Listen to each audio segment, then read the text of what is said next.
Where is the source of the river? Where is the starting line and where is the finishing line? Does an artist die and then his art stop working? Yeah. This is something that my work's about. Bart does talk about the death of the author.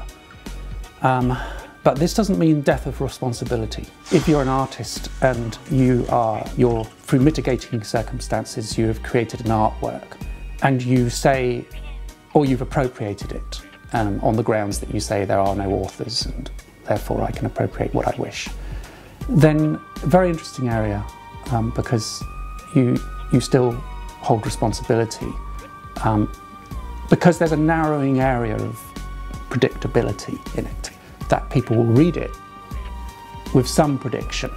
It is predictable that it will be read within a narrowed area as well.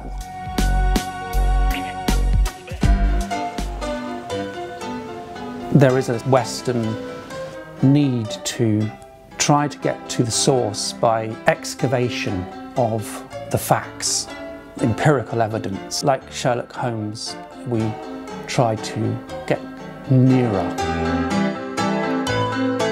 My interest in what people term as popular culture, like Disney or Rupert the Bear, or popular culture within Victorian era like Alice in Wonderland. My drive is to use the narratives in a way that they've been evicted from their original purpose. This is the art form, I suppose. The infinite combination of unexpected possibilities.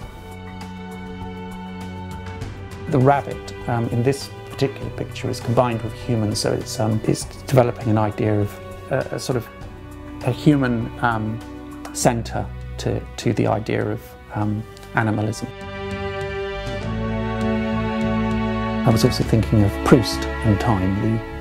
The daguerreotype of a kaleidoscope hovering above the rabbit is a reference to the young Proust waking up in a room in Cambrai where there's a magic lantern projection in his room and he's unaccustomed to it, so he develops a sense of unease because his bedroom has disappeared. So there's also a sense of time in regards to remembrances of things past. For me, place and space is not related necessarily to the practice. So if there's 1,000 artists in Peckham or there was a whole YBA movement 10 years ago in the East End, it's not necessarily relevant to my practice. You know, I did most of the work for my new show